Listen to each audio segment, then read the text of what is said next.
Pois bem, se a figura do homem glorificado já assombrava a biologia, pelo menos dentro dessa conjectura, né, a biologia mutante, a introdução de um anjo neste cenário rompe definitivamente com a física.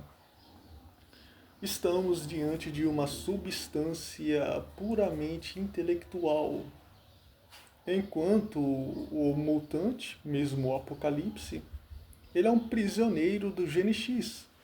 Já o anjo é um mensageiro do incriado. Não há nele evolução, pois ele já foi criado em plenitude. Um anjo não precisa evoluir, ele já é evoluído. Seu mutante representa a tentativa da matéria de se tornar divina. O anjo é o espírito puro que domina a matéria e sem pertencer a ela. Então é o confronto entre o artifício celular e a essência pura. Vejam o desespero de um mutante pirocinético ou de um telecinético diante de um anjo. A mutação atua sobre átomos. O anjo, porém, é imaterial por natureza. Se o Apocalipse então tentasse usar a força da Fênix para desintegrar, por exemplo, um serafim, ele estaria tentando golpear o pensamento com uma espada. Deu para entender?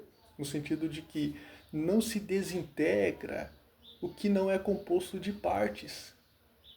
O anjo pode assumir uma forma visível apenas para a nossa percepção, porque ele não pertence a esse plano.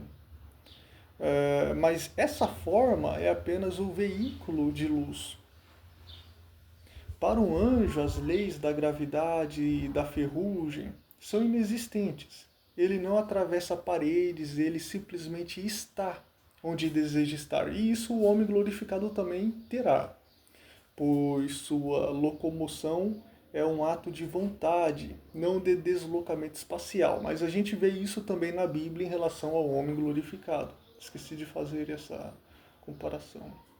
Então, mutantes como Fera ou como o Professor Xavier possuem mentes brilhantes, mas processam informações de forma linear e falível. O anjo ele possui a intuição imediata. O anjo ele não precisa aprender por etapas. Ele contempla a essência. Se o anjo olha para um buraco negro, ou para a estrutura molecular de um mutante, ele conhece toda a sua história e possibilidade num relance. Isto é, né? Em relação à natureza, eu me refiro, não em relação ao ser, à história, por exemplo, do ser humano. Isso aí não pertence ao campo angélico. Apenas Deus sabe. Eu falo em relação à natureza. No meu livro, Poeta Estelar, eu faço menção de que uma máquina levaria eras para calcular o que, por exemplo, um querubim compreende em um microsegundo. Ele não pode ser enganado por ilusões mentais, pois sua luz intelectual provém diretamente da fonte da verdade. A verdade é que o anjo ele pertence a um outro plano, isso seria impossível, sabe? O anjo tem jurisdição sobre a matéria inferior, enquanto os mutantes lutam para mover objetos, por exemplo. Um anjo, por delegação divina, pode alterar as leis da física de um sistema estelar inteiro e sem esboçar esforço.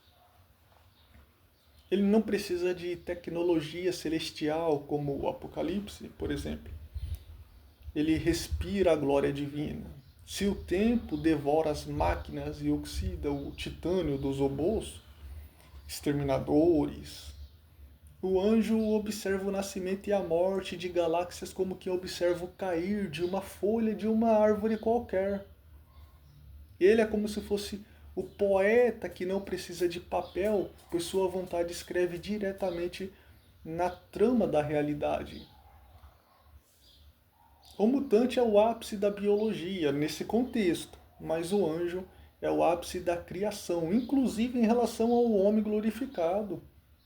Diante de um serafim, Os X-Men não veriam um rival, mas uma autoridade ontológica que torna qualquer poder ômega uma brincadeirinha de criança. O mutante busca ser mestre do mundo. O anjo é o servo do Senhor do mundo.